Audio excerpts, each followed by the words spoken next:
Sorry about that. I have to kind of shorten it up because the video is cutting me off here. So as far as the connections with the teacher, the home, and the school, and the community, there are patterns of interaction with children that are very important that we are able to have as parents and educators and social interactionists with the children. Eye contact and shared reference. Shared reference is really important. When we have a sense of shared reference with our with language, this is not just something that we do with children. We continue this as adults. We have shared reference, shared speech. We're able to develop a communication loop where we reciprocate understanding, knowing when it's our turn to talk, and we develop these through social skills, that pragmatic sense of language development.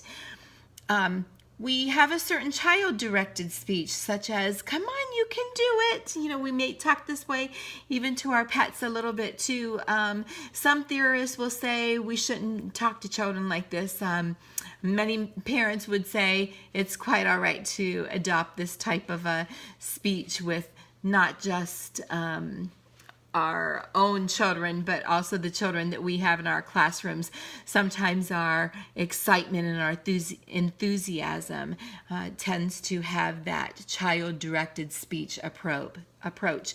Verbal mapping is an understanding where when we're wanting children to begin to use a richer sense of language, we then purposefully and intentionally ask questions where the children where we are mapping that dialogue, so to speak. And we do this through a questioning processes. So it's the way we're talking with them, it's the way we're communicating with them, it's the way we are linguistically scaffolding with them in order to glean a richer dialect of language.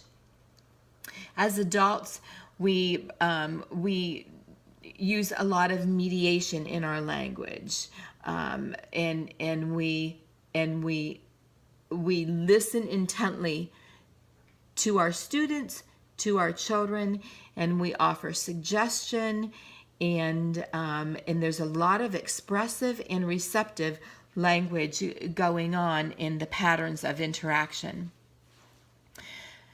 In the home, community, and school settings, there are varied patterns of interaction and forms of language that are influenced by social routines. What is accepted in this environment? What are our practices in this environment? What are the culture and ethnicities that are appropriate for our environment? These are all indicators that we have to take into consideration when we are developing language, and as educators, when students come into our classroom, the language that they bring with them, their cultural background is an indicator of the language that has been used with them. And we as educators find where they are and determine a place where we want to take them. So the Vygotsky in the classroom, or the teacher in the classroom would say, I can scaffold information and teach this child, this student, how to speak more appropriately, or how to use more words, or give them a greater vocabulary based on the new set of instruction that we're going to be using in our classroom. Socioeconomic status. Also, low socioeconomic status is a predictor of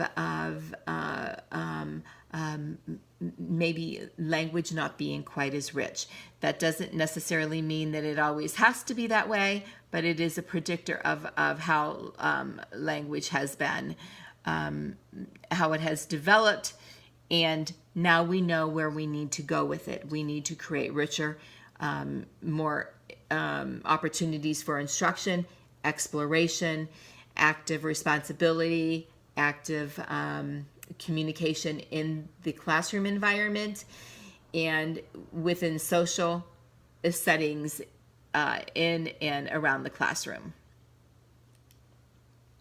The role of the early childhood teacher is to establish language-rich learning environments. And so what type of activities do we do with our students? And we're going to explore some of those lessons. We want to share information on curricular approaches with parents, administrators, and colleagues. So when we establish a practice that is working with the student, we don't want to keep that to ourselves. We want to share it with one another. We want to share it with the parent community, possibly in parent-teacher newsletters, school bulletins, teacher-student highlights. Any way we can share information with the community, we want to make sure that we're doing that so that the community understands what our expectations are in the classroom, but then they also can see the vicarious experiences that we're having with the students, and they can take those into the home environment as well.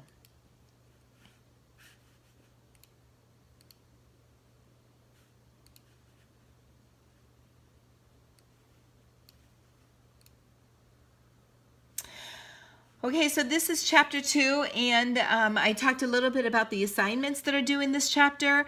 I look forward to working with you again this week and hope that you are having a great week back. God bless you. Talk to you all soon. Again, don't hesitate to email or stop by office hours, and be sure that you explore everything that there is to offer in Module 2. Watch all of those videos. I purposefully chose them to support what your learning is for this content. God bless.